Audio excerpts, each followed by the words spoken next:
미국 증시의 생생한 소식을 전해드리는 특파원 라이브 시간입니다. 미국의 소비자 물가 상승률이 추세적으로 둔화되는 모습입니다. 뉴욕 특파원 연결해서 자세한 내용 알아보겠습니다. 네, 김용갑 특파원. 7월 소비자 물가 상승률이 추세적으로 둔화되는 모습입니다. 예상치를 밑돌았는데요. 현지에서는 어떤 이야기들이 나오고 있습니까?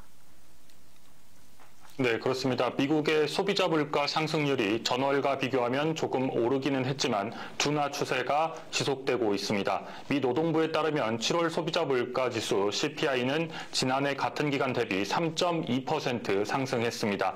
월스트리트 저널이 집계한 전문가들의 전망치는 3.3%였습니다. 시장에서 전망했던 소비자 물가 상승률 3.3%에 비해서 더 둔화된 수치가 발표됐습니다. 물론 지난 6월 상승률인 3.0%와 비교하면 다시 상승률이 커졌지만 둔화세 자체는 이어지고 있는 모습입니다. 올해 들어서 미국 소비자 물가의 추이를 보면 1월에만 해도 전년 대비 6.4% 상승률을 기록했습니다. 이후 2월에는 6.0%, 3월에 5% 둔화세를 보여왔고 4월에 4.9%, 이렇게 다소 주춤했으나 5월에 4%, 6월에 3% 이렇게 다시 크게 둔화되는 모습을 확인할 수 있었습니다. 지난해 6월만 해도 미국의 소비자 물가 상승률이 9.1%를 기록한 점을 고려하면 최근의 둔화세를 더 체감할 수 있습니다. 7월 근원 CPI는 4.7% 증가했는데요. 변동성이 큰 에너지와 식품을 제외한 근원 CPI는 연방준비제도가 중요시하는 지표 가운데 하나입니다. 7월 4.7%는 다우존스의 전망치였던 4.8%를 소폭 밑도는 수준이면서 지난 2021년 10월 이후 최저치이기도 합니다. 이번 7월 소비자 물가는 특히 주거비용이 상승을 견인했는데요.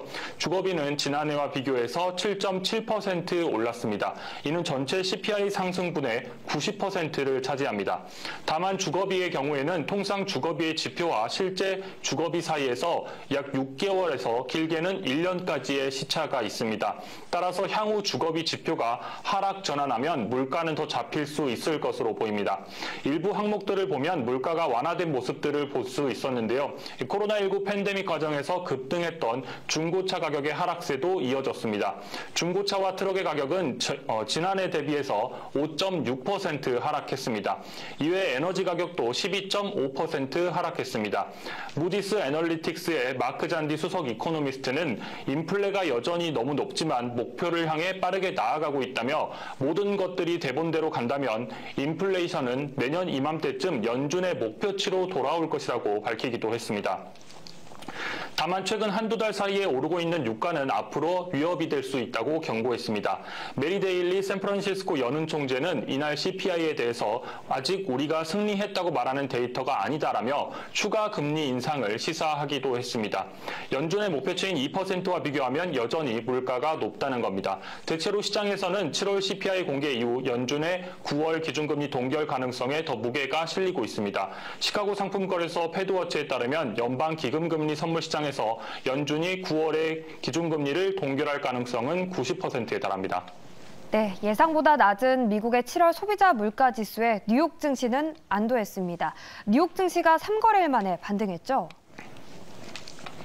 네, 그렇습니다. 7월 소비자 물가 상승률이 전망치를 밑돌면서 뉴욕 증시는 3거래일 만에 반등에 성공했습니다. 다우존스 30 산업평균 지수는 전 거래일 대비 52.79포인트, 0.15% 상승한 35,176.15의 장을 마쳤습니다.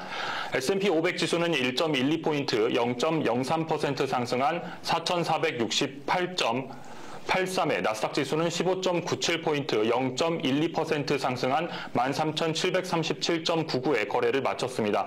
이날은 미 노동부에서 신규 실업수당 청구 건수도 발표가 됐는데요. 연준의 기준금리 동결에 힘을 실어줬습니다. 7월 30일부터 8월 5일 동안 신규 실업수당 청구 건수는 24만 8천 건을 기록하면서 전주 대비 2만 건 넘게 증가했습니다. 2주 연속 증가세를 이어가고 있습니다. 물론 현재도 미국의 실업률 자체가 낮기 때문에 증가세로 노동시장이 식고 있다고 평가를 단언하기에는 조금 어려운 측면이 있습니다. 지난달 미국의 실업률은 3.6% 수준이었는데 연준은 물가 2% 달성을 위해서는 실업률이 4%는 넘어야 한다 이렇게 보고 있습니다. 하지만 실업수당 청구 건수가 늘었다는 측면에서 연준이 바라는 대로 시장이 흘러가고 있다고도 볼 수 있습니다. 한편 이날 시장에서는 디즈니는 광고 없는 디즈니 플러스 구독에 대한 가격 인상을 발표한 이후에 4.9% 주가가 올랐고 알리바바는 2021년 이후 가장 큰 매출 증가세를 기록하며 주가가 4.3% 상승 마감했습니다. 수소기업 플러그파워는 주가가 실적이 손실이 확대됐다는 소식에 15% 넘게 하락 마감했습니다. 지금까지 뉴욕에서 매일경제TV 김용갑입니다.